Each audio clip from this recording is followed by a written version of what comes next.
Alors cette vidéo fait suite à une vidéo que j'ai déjà postée qui rappelait la méthode pour déterminer la mesure d'un angle dans un triangle rectangle, à condition bien sûr d'avoir les hypothèses suffisantes.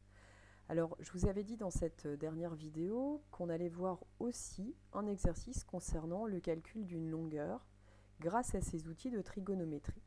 Donc ça va être le cas ici, on est dans un triangle qui est rectangle, donc je fais un dessin. Donc rectangle en F. On me donne la longueur HG. Donc HG ici, c'est l'hypoténuse. Et donc la longueur, c'est 9. On me donne un angle qui est FHG. Donc un angle ici qui est à cet endroit et qui fait 43 degrés. Et maintenant, on va chercher la longueur FH. C'est ce qu'on nous demande ici à 0,01 près. Alors qu'est-ce qu'on peut dire de cette longueur FH? Déjà, je vois que j'ai un angle que je connais. Concernant cet angle, je connais aussi 9 qui correspond à la longueur de l'hypoténuse. Et ce qu'on me demande, c'est la longueur qui est de l'autre côté de l'angle, donc la longueur du côté adjacent. Alors, quel outil on utilise?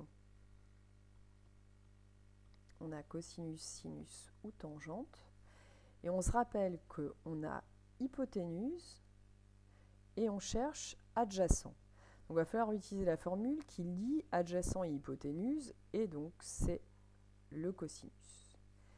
Raison pour laquelle je commence à rédiger dans le triangle FHG, rectangle en F, le cosinus de mon angle rouge, c'est-à-dire FHG, est égal à longueur du côté adjacent sur longueur de l'hypoténuse. Longueur du côté adjacent FH, longueur de l'hypoténuse HG. Alors ici, je pourrais me dire, il va falloir que je remplace numériquement par ce que je connais. Alors je ne connais pas tous les éléments qui se trouvent à droite. Par contre, je connais l'angle. Donc je vais pouvoir remplacer cosinus FHG par cosinus de 43 degrés. Ça, je sais que c'est égal à FH. Alors FH, je ne connais pas, je le réécris, sur HG qui vaut 9. Je cherche FH. Cela veut dire que je vais ici faire le produit 9 multiplié par cosinus de 43 degrés. Donc FH s'obtient en multipliant 9 à cette chose-là. Reste à déterminer la longueur puisqu'on me la demande arrondie. Donc pour cela, je vais utiliser la calculatrice comme dans la première vidéo. Et je vais écrire 9 multiplié par cosinus 43. Alors pensez à vérifier que vous êtes bien en degrés. Donc Shift menu pour aller dans la boîte à outils. Angle en degrés. Une fois que ça c'est fait, on sort. Je vois que j'ai des choses qui sont écrites ici sur ma calculatrice.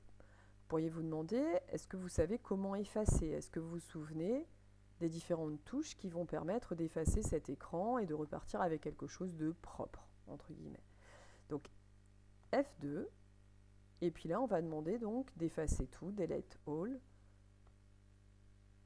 Oui. Et on doit taper 9 multiplié par cosinus 43. Alors ici, on peut mettre des parenthèses autour de 43 comme ne pas en mettre. Les deux écritures sont acceptées. Exécute.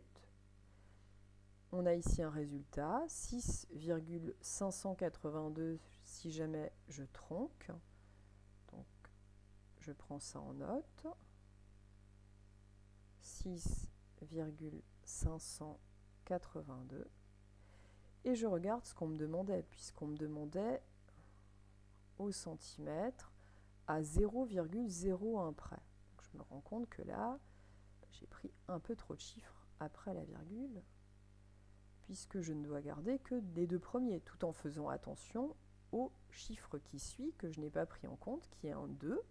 Ce chiffre-là est important, puisque c'est lui qui va me permettre d'arrondir correctement. Et ici, j'arrondis à 6,58, puisque le chiffre après le 8 est un 2. Donc 6,58 cm pour cette longueur. Donc cette vidéo, elle vous a présenté une des façons d'obtenir une longueur dans un triangle rectangle lorsque l'on connaît suffisamment d'éléments. Et donc là, ici, un angle et une longueur. Et c'est terminé. Merci pour l'écoute.